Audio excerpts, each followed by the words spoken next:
আজি দিনটো আমাৰ কাৰণে অত্যন্ত আনন্দৰ দিন।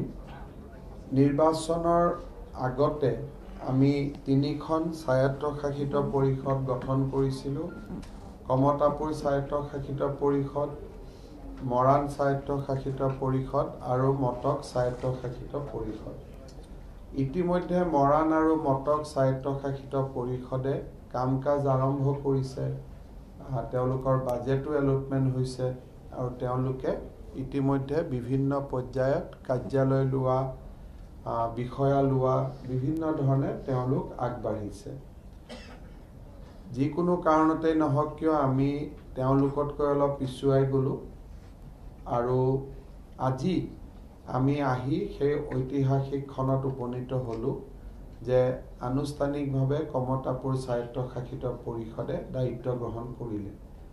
মই আশা কৰিম যে আমি আমাৰ নিৰ্দিষ্ট ঠাইত, নিৰ্দিষ্ট স্থানত আমি সুন্দৰভাৱে আমাৰ কাম কাজ আৰম্ভ কৰিম।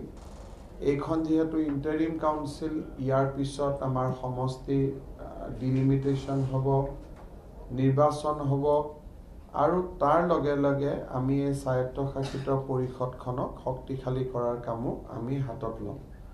ৰণোজ পেগু ডাঙৰীয়াৰ লগত মই ইতিমধ্যে কথা পাতিছোঁ যে আমি যিমান সোনকালে পাৰোঁ গোটেইখিনি অধিকাৰ দি এই পৰিষদখনক শক্তিশালী কৰিব লাগিব আৰু তাৰ কাৰণে চৰকাৰে সকলো ধৰণৰ ব্যৱস্থা হাতত ল'ব। আমি এটা কথাই মনত ৰাখিব লাগিব যে যেতিয়ালৈকে নৰনাৰায়ণ আৰু চিলাৰায় একেলগে আছিল তেতিয়ালৈকে কোচ সাম্ৰাজ্যৰ বীৰত্ব দেশে বিদেশে বিয়পি পৰিছিল। কিন্তু যেতিয়াই পৰৱৰ্তী জেনেৰেশ্যনত তেওঁলোক ভাগ হ'ল, শক্তিশালী কোচ সাম্ৰাজ্যৰ আমি অৱনমিত হোৱা আমি দেখা পাইছিলোঁ। গতিকে কোচ ৰাজবংশীৰ শক্তি লুকাই আছে একতাৰ মাজত। যদি একতা লুকাই আছে আমি আকাশ চুব পাৰিম আৰু যদি আমাৰ মাজত একতা নাই আমি আকৌ খণ্ড বিখণ্ড হৈ যাম।